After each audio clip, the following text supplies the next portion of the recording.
Today I'm going to be doing a simple tie on a George t-shirt. You can get the George at Walmart. At my Walmart, it's behind the glass, so you have to ask for it. Anyway, I start out by washing and drying. This has been washed and dried once. And then inside out, and I'm just spraying with soda ash here.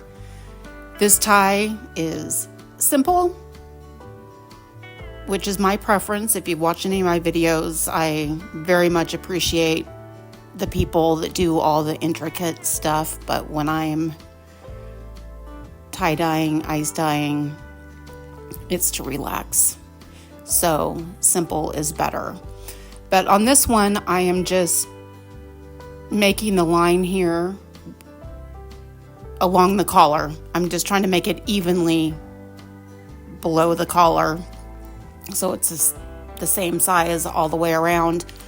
And then I'm just gonna pleat the line, tie it with sinew, which you'll see coming, and then I'm gonna do that the rest of the way down the shirt,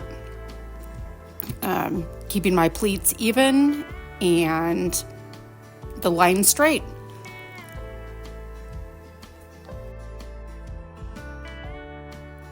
And for the beginners, I did speed this video up, so it most certainly takes me longer than this video. I know that can be frustrating for some, like I'm not doing it fast enough or whatnot, but people get bored watching the entire tie for a half an hour. So I did speed this one up quite a bit. But from there, I am just gonna pleat all the way down. This is kind of where your creativity can come in. You can put your sinew lines in equal spaces all the way down, or you could mix it up, some closer together, some further apart, however you want to do it, to come up with your own design. And one thing I did do on this one is every time I did a round of sinew, I went 3 times around, so my lines in theory should come out even in the end, symmetrical. So that's what I did, just all the way down the shirt, and I will come back when I start to lay the dye down. Another thing is I didn't soak this shirt, obviously, and I've just kind of continued to spray it as I go. I do find that a wet shirt is easier to fold than a dry shirt. Again, just a beginner tip if you are a beginner watching this video.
So here we are at the end of the tying. I'm going to go ahead and just put a rubber band on the end because I like it. It'll give you a little bit more flow at the bottom. And next up is the dye. And this is, again, where you can get creative on what you want to do. I'm going to do this one in a gutter on a slight incline. And I'm mixing dye under ice and dye over ice. And a lot of times on these, less is more, so you don't get muddied colors. I'm starting with the Sea Jewel on all the sinew lines. And then I'm going to cover it with ice and go ahead and add a couple more colors. Again, I think just a couple colors works. I specifically chose colors that I know split well. Though once I washed this one out, the wet sands was a little more prominent than I thought it would be. Typically, the wet sands gets swallowed up by the other colors, so I went pretty heavy on it.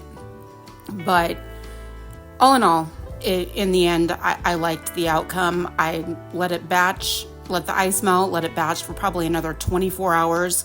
A lot of times with the green and blues, I will put it in the oven on 170 for 20 minutes or so and just let it get heated up, let it cool off, and then I rinse it. I can't remember if I did that on this one or not, but here is the result. I liked it, actually. You can be your own worst critic, right? Anyway, any questions or comments, go ahead and leave it in the comment section. If you haven't subscribed, please do. I very much appreciate it. And until next time, thank you.